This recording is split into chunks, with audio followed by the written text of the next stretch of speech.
first, when I started, I was expecting some reticence. I was expecting a little hesitation, and I was surprised that there was far Hmm. less than I thought there would be. So I think that the screen-based verbal engagement hits them in a more comfortable place.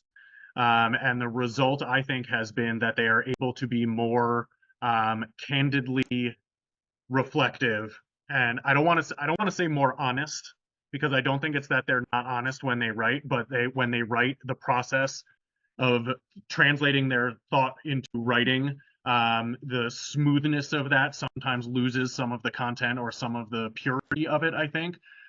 So the verbal response has made it more possible to retain a more raw version. And I mean that from an emotional perspective, a more raw version of what they're really experiencing that isn't gated by them having to write in a way that they think they're supposed to. And that has been really, really tremendous.